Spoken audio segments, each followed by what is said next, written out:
Hello, this is Mark Sabatella from Outside Shore Music.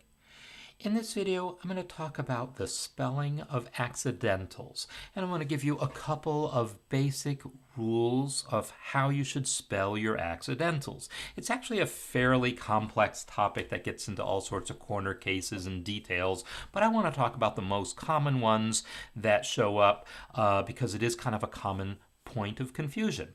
So there are kind of two types of accidentals that we're going to care about. There are ones that a theorist would call essential chromaticism and non-essential chromaticism. That's technical terms.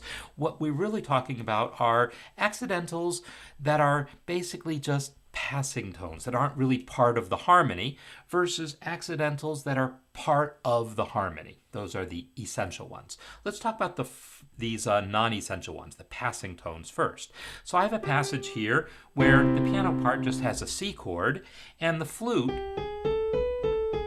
has this G sharp or A flat that occurs within the context of that, but it's not part of the chord, right? It's just a passing tone.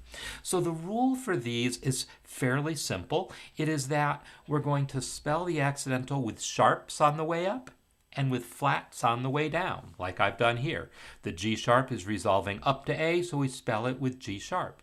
One reason we do that is if I had spelt this with a flat instead, I'm going to press J in MuseScore to respell it. Notice that spelling it with an A flat would have required the next note to have an accidental. That's one reason. It's not the only reason, but it is one reason why we often spell sharps on the way up. You'll see that on the way down, that didn't really buy me anything because I needed a G natural on this G anyhow to cancel that earlier sharp. So it didn't really buy me anything here, but it's still the case that on the way down we spell with flats. We can see the direction of the line. The resolution of that accidental is going down.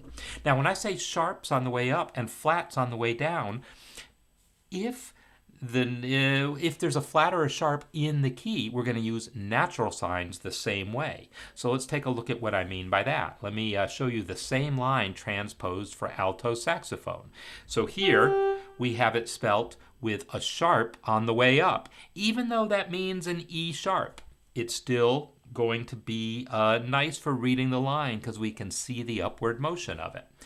On the way down, we spell with a flat, the F natural. It's flat in that it's the flatted scale degree, right? F sharp is what's in the key. The natural sign has the effect of lowering the pitch. So instead of saying sharps and flats, I should say use the accidental that raises pitch on the way up, use the accidental that lowers pitch on the way down.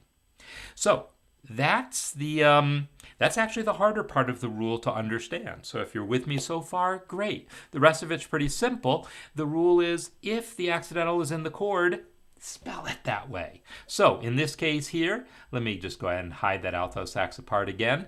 In this case here,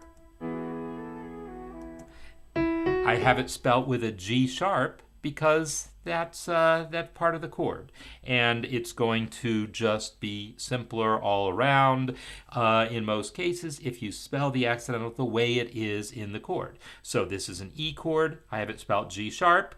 If I keep playing from there, here it's an A flat. It's the same button on the piano, right? It was a G sharp here,